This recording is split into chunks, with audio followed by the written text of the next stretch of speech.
added the Skylight, I guess in the 70s, and I thought what a perfect place to put plants. And I'll put the plants that I'm talking about, I'll list them down below. Well, I hope you guys, girl, trying to film a plant video while your toddler is napping and or throwing boxes and or throwing a fit.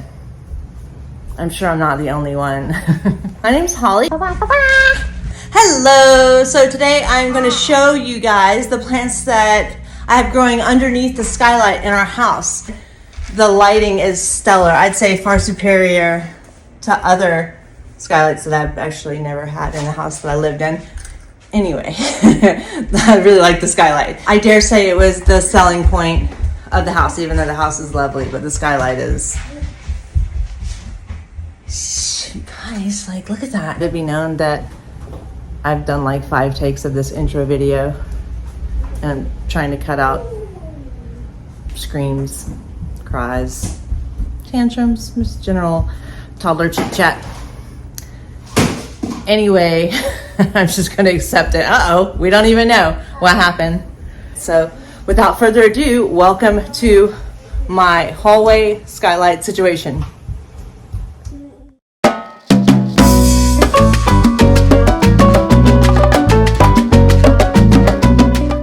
This is an Anthurium Luxurians Cross, and I believe it's crossed with radicans. It looks really similar to just one that's not crossed, quite honestly. I think in our shop we have some that are not crossed, and the leaves are maybe not quite as broad across. The care seems really similar. This cross I haven't had any issues with, and it constantly pops a new leaf, and the leaves are very dramatic because they get so large, as you can see, but they come in red and small and they grow. And this one's flowering too. So this plant, I popped it on the corner of the table in there, that wicker table, and it just grew exponentially, so I've never moved it. So this is where it lives. And this is also in one of the convivial seconds pots that I got. You don't have to just get seconds. I have some that are not seconds. It's just I managed to kind of get in and get some good deals more recently. This is a begonia malcuta, also in a convivial pot. I dare say this is my favorite begonia. I mean, the leaves of which are so dramatic. And I don't know if you can really tell, but in person, the little spots that appear white, when you get close up, they actually have like a silver iridescence to them, which is so lovely. The back sides of the leaves are red. Burgundy, I guess. But I think people are always like, oh, you need to turn your plant so the plant will be full all the way around. I mean, if I'm putting this against a wall, which I kind of am, I don't need the leaves to be facing backwards. I just want them all to be facing forwards when I see them, so I don't mind that. But so this one is a little bit off kilter, and it suits the situation quite well. And this one is the Scindapsus Treubii moonlight, and I'm just going to pull it over here. I've got it in this is one of those, it's a Target pot by Jungalow, and it actually has the separate saucer in a vintage macrame planter. And I've been kind of carrying this hanging planter around for years because I didn't have ceilings quite high enough for it, and I would have had to like fold it up. And anyway, I wanted it to be in all its glory, so it's hanging from the ceiling and it's quite dramatic. And I'm not necessarily saying the blue is the color for me, but I think it works in this setup. This is the Syngonium Chiapense frosted heart, and I think it's in a cool IKEA pot. I think the interesting thing about this Syngonium is definitely the different characteristics of the leaves. You'll see there's like a raised ribbing, and then also the frost part. I think when I first got this, I kept walking by and doing a double take because you see, you know, the spading of the leaves, and especially like because it starts right here, you think, oh, spider mites. Just, you know, as a plant person, you think that. But now that I'm over that and realizing this is just the way it looks, it's very lovely plant and been quick to grow, and I quite like these large leaf Syngoniums. So this is the Philodendron Gloriosum, and it's in an LBT design pot, and it's called the Rancho. And I have this pot in several different sizes, and I love the shape, and I'm a big fan of the ceramics designer who made it. yeah, this plant I've had for I guess about a year, and it's given me fantastic growth. And I think this was the Gloriosum silver, but the deal is, like, I've had all the different types, and I don't see that big of a difference, sadly. I would like them to all look different, but so far, no. Anyway, I've got this kind of situated at the end of the hallway, and it is glorious, as they would say. And this is a Caudix plant, and that's, or they call them potato plants also, and that's like where they have like the little root ball. And so I bought this plant, but it just came as a root ball, and then I got a leaf. So far I've just gotten one leaf, but it's the Stefania Erectus, and I would love for it to have more leaves, but I'm kind of figuring these guys out. I think it was overwatering at first, but I figured that out now, and I also think it might like to be under a cloche, and so I think I might make that happen for it.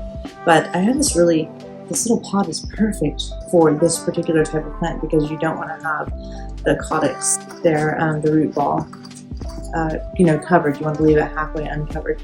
But it's Angus and Celeste pot, and this is unglazed clay, and this is glazed. And so, and this is a Philodendron birkin, and I have it on the floor. I think as these got more common, people kind of started to sleep on them, but they're absolutely gorgeous plants, and I think, if you have a chance to have one in your collection, you should. But yeah, so I keep it on the floor, and it's in a vintage basket, and it covers my floor outlet. So this guy, I got at an antique store for 20 bucks. And I was like, I know exactly what I'm going to do with that. And so I sat it around for 6 months until at the shop we had a bunch of these ferns. Oh, like I can lift it higher to show you, but that weren't doing so well. So I put some soil and perlite in, and put the ferns that were on that store in there, and closed it up, and haven't opened it back up again since. And they're doing really well. Like, I think it's heavy, it's awesome. I've got another glass bottle over there that you can see, and it's like very, very old, and it has a very small opening. So I'm not exactly sure how to manage that, but I'm gonna try with this terrarium first and see what happens, and then I might try to add to it. And hopefully it'll like keep on growing, because it's my first big bottle terrarium, and it's super, super neat. There was a yoga studio I used to go to, and the owner had a bottle like this, and it was old.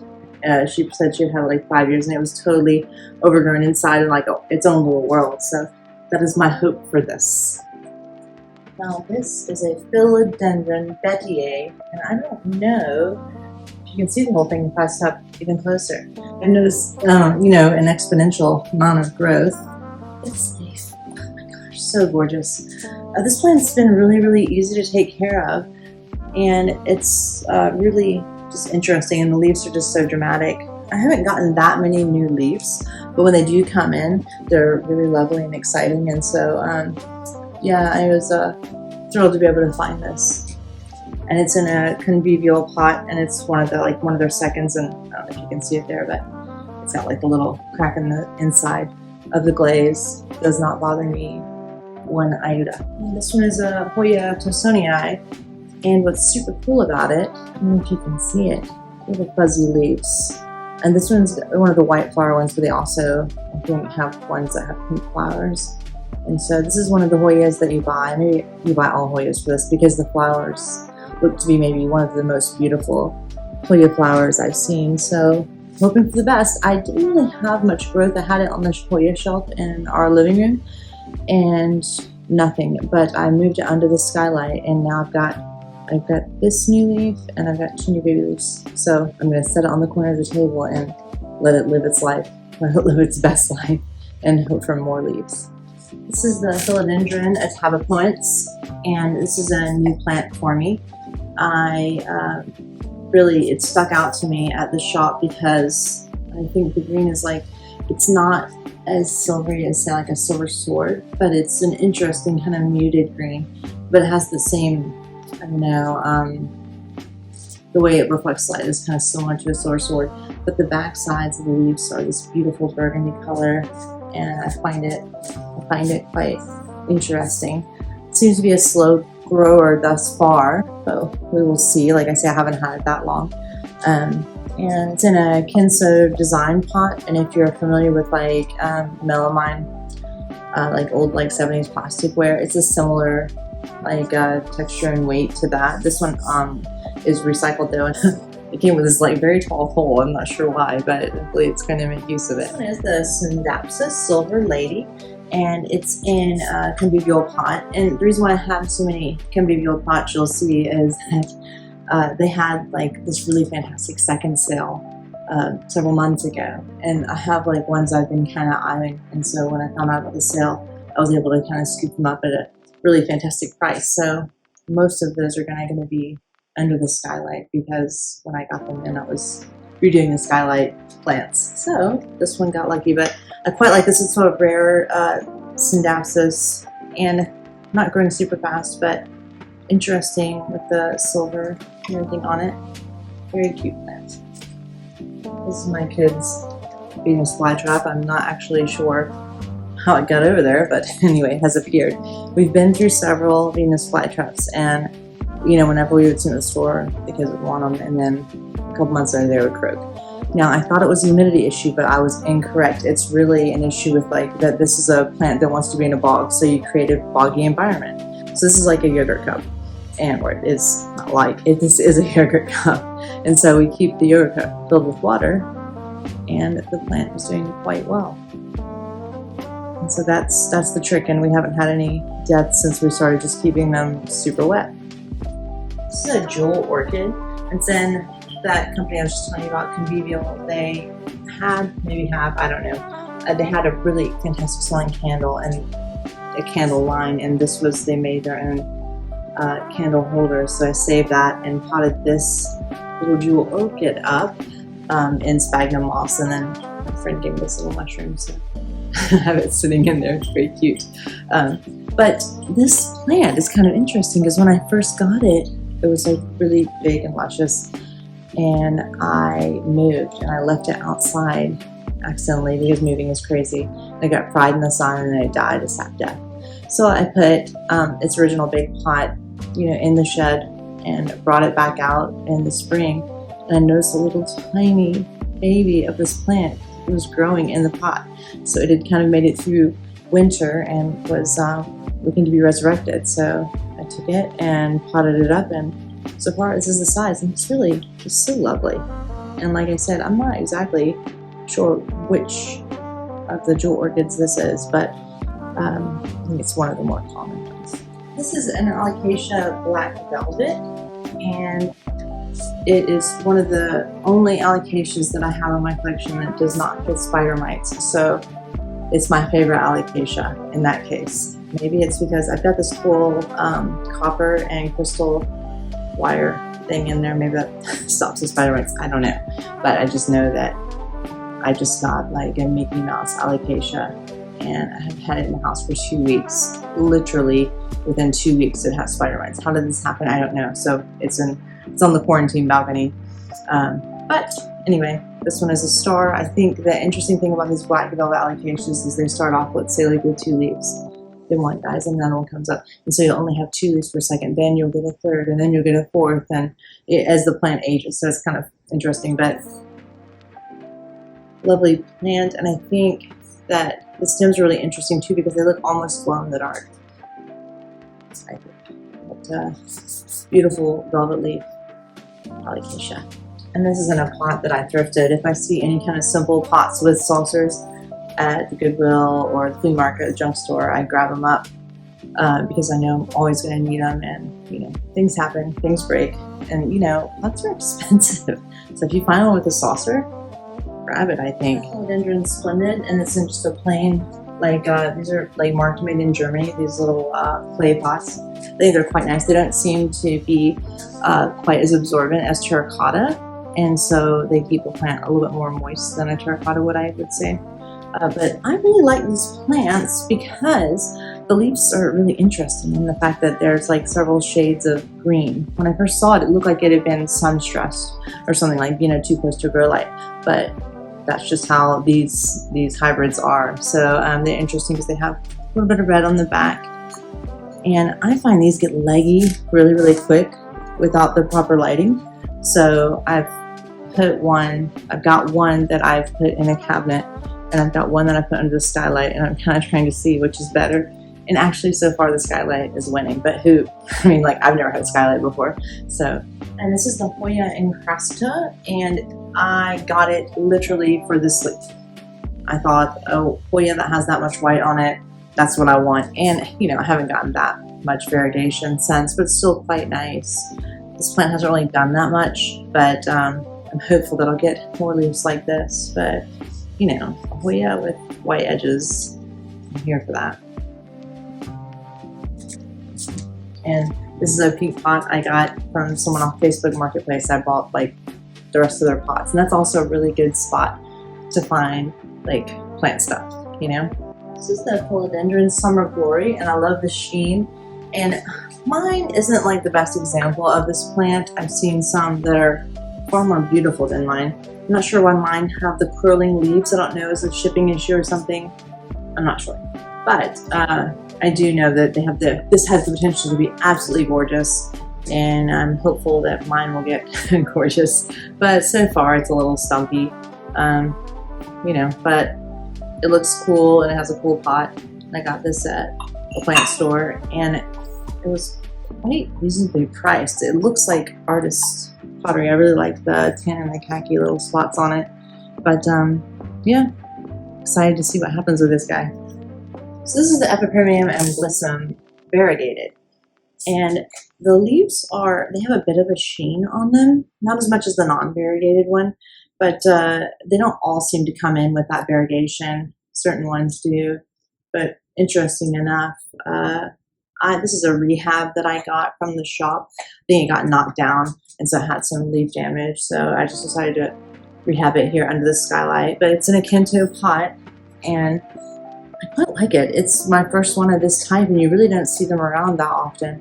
So I always like it when like a rare plant that I've not seen in person turns out to be just as cool in person.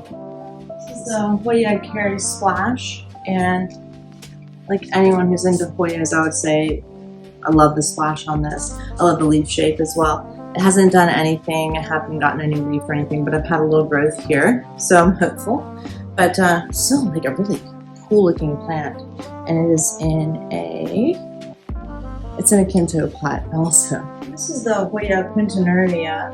This one I get excellent growth out of. I cut it all the time, and whenever I give any one of the cuttings, within a couple of months they have a new leaf. So it's been, I got this as a mother plant, and I got it for the purpose of cutting, so it's been a good investment. And I think what's interesting about it is the leaves when I first got it were smaller like this, still lovely, but then as the plant has gotten a little bit older, leaves are getting quite a bit bigger.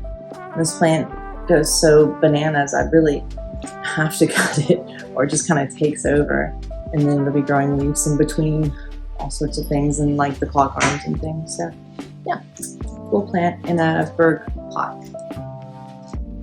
This is a Begonia crackling Rosie, and it's just one of the, I think the thing about that people like about begonias is that you can create all these different plants pretty easily. But what I quite like about this one is the pink spots, and I really, of course, I seem to have a thing for a red or burgundy backing on a leaf, but they come in fully red. Look how gorgeous that is. There you go, this is a baby plant. I think I found it like on Etsy, and it's growing quite well. So I think it was two leaves when I got it, so I'm stoked about it. This is the Homolomina Camouflage, and the leaves are absolutely stunning on this. These guys are kind of temperamental in that they don't ever want to get dry. Like if the soil gets just a smidge dry, it wilts and just gets very dramatic. So what I've done to counter that, just because I have a busy life and maybe sometimes this doesn't get watered as often because it just requires so much more than other plants under the skylight, I've got this vintage pot that I got at Goodwill. It does not have drainage, but it's made by a potter, and it's got the potter's mark on it. I'm keeping this grow pot inside, and I just make sure I keep the pot with a bit of water in it so it doesn't have a chance to dry out. And so far, so good. It's working, and I'm getting a lot of new growth. But this plant scared me for a little bit just because it was quite expensive for what I thought it Treubii, and then I kept thinking I was killing it, and you know, it's always a drag when you like see your plant, you're like, I've done something, but I'm not quite sure what or what I need to do. This is an Anthurium Beachy Eye, and this one I grew from a baby, and so I got it as like a little baby plant, like a little plug, and so I'm stoked with how much growth I've gotten, especially this leaf. Like, I put it under the Skylight and it just started growing. I had this in the cabinet for a while and I wasn't getting much action, so and it's in a Sami porcelain pot, which is really lovely. I think if I had it in my budget, I would have a lot more of these there, but they're very, very lovely, high quality pots. And I just have it in a grower, like, so I can check the roots and everything. I like these clear ones. I got these guys off Amazon, just for purposes like this, just because it was an anthurium, and I didn't, usually when I get an anthurium, it's potted up in not a mixture like this, and this is kind of basic potting soil, but it seems to be working, and I think if I've got a potting medium that I enjoy, I'm just not going to repot unless I have an issue. So if something comes in pond, I keep it in pond. If something comes in leca, I keep it in leca. And so I try to just kind of not shock the plant too much, you know. I think that's been helpful because I've tried to do the thing where I switch things from leca or pond, and it seldom goes well. This is a Philodendron White Knight. It's been on my wish list for a little while. Then I got it, and then I wasn't getting any kind of amazingness happening, even though there's still quite a lot of white on the stems. But the last two leaves that came in are really lovely. So I haven't given up on the White Knight yet. But like when you're getting leaves like that over and over again, it's kind of a bummer just because I had high expectations for this plant. The pot is pretty cool. I got this at a shop downtown, and it has like a nice little metal base to it. So I think it looks really nice with this plant. This plant looks like it's wild, and so I might need to like poke a hole in it or something pretty soon. And up here, I just put like all the air currents. I was having trouble with air currents in the house, and so I ended up putting them on the ledge of this mirror, and then I dumped them in a water bath. Put the bath up here so you can see.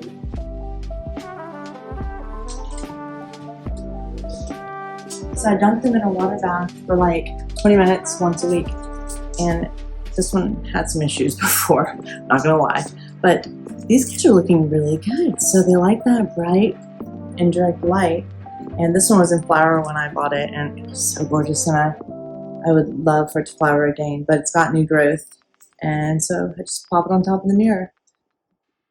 I have wanted this plant for a long time, and I bought a one-leaf cutting, and I killed it, and I was very upset about it because I was most excited about it. So I bought another one-leaf cutting, and this is the thing about them, they're like very large leaves, and for whatever reason, you know, plant market says they're expensive. That I paid $50 for the one leaf, and that was a lot. And so I bought another one, like after I'd kind of recovered from the pain of losing the first one, and set it in a windowsill and just tried to ignore it because I suspect I was overwatering under lighting, and it started to grow more and more leaves. And so the fact that this one is doing so well after the turbulence I had with my first one is absolutely thrilling, and I have so much growth on it. And I know it's not me really doing anything, I just kind of put it in the right spot, and I think that's the key with Hoyas. But I am so ecstatic. I walk by it every day and I'm like, oh my god, I love it. And I do that with the glow too. So this hallway, we all come back and forth, and I doubt anyone else in the family is as enamored with the plants in this hallway as I am. But I absolutely am. So thanks for watching. And this is the first part of my plant tour. This will just be the hallway, just because I thought about trying to do the entire house in one video. I frankly don't have the time. We've got 3 kids and a farm. And so I think if I do little segments of each one, I can, you know, make sure I get the name pronunciation correct on each of these plants, and I want to put them on the screen, so it's going to be a little more time consuming than my average video. So